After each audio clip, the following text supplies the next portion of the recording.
अब तुम कभी तन्हा नहीं रहोगे अली। ये सरगोशी नहीं थी, ये मौत का ऐलान था। अली का पूरा जिस्म सुन्न हो चुका था। उसका दिल इतनी तेजी से धड़क रहा था जैसे पसलियों से बाहर आ जाएगा। दरवाजे के नीचे से साया अंदर सरकने लगा। अली ने अपनी पूरी ताकत जमा करके दरवाजा खोलने की कोशिश की, मगर जैसे ही उसने हैंडल घुमाया, एक जबरदस्त झटके के साथ वह दीवार से जा टकराया। कमरे की दीवारें लरजने लगीं और आईने में खड़ी वो औरत अब हिलने लगी। उसकी आंखों से स्याह धुआं निकल रहा था और उसके चेहरे पर एक खौफनाक मुस्कुराहट थी। तुमने मुझे देख लिया था अली, अब मैं तुम्हारे अंदर आ जाऊंगी। अली के कानों में चीखों की गूंज होने लगी। वह दीवार के साथ लगकर बेबसी से अल्लाह को पुकारने लगा, या अल्लाह मुझे माफ कर दे, मुझे बचा ले। अचानक उसे फयाज बाबा की आखिरी नसीहत याद आई, अगर वो तुम्हारे करीब आ जाए तो सूरह अल बकरा की आखिरी 2 आयतें पढ़ना।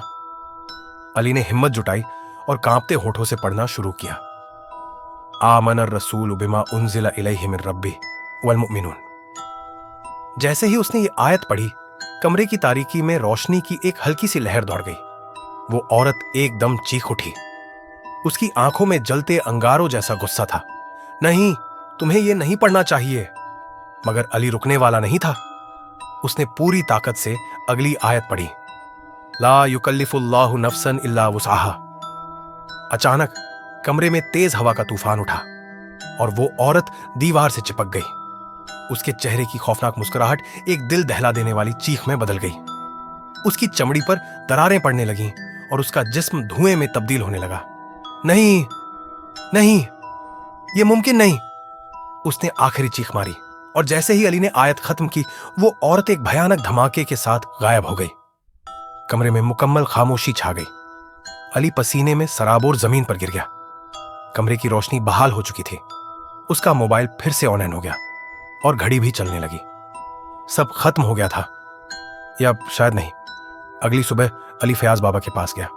फयाज बाबा ने उसे देखते ही मुस्कुराते हुए कहा, अल्लाह का शुक्र अदा करो बेटा, कुरान की बरकत से तुम बच गए, वरना यह मखलूकत तुम्हारी रूह तक चूस लेती। अली की आंखों में आंसू आ गए। ये कौन थी बाबा, और मुझे ही क्यों मिली? फयाज बाबा ने सर्द आह भरी और कहा, ये एक कदीम जिन्नात की रूह थी जो इंसानों को अपनी गिरफ्त में लेकर उन्हें तबाह कर देती है।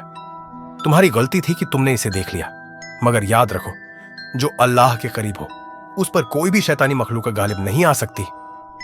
अली ने उस दिन के बाद कुरान की तिलावत को अपना मामूल बना लिया। मगर कहानी यहीं खत्म नहीं हुई।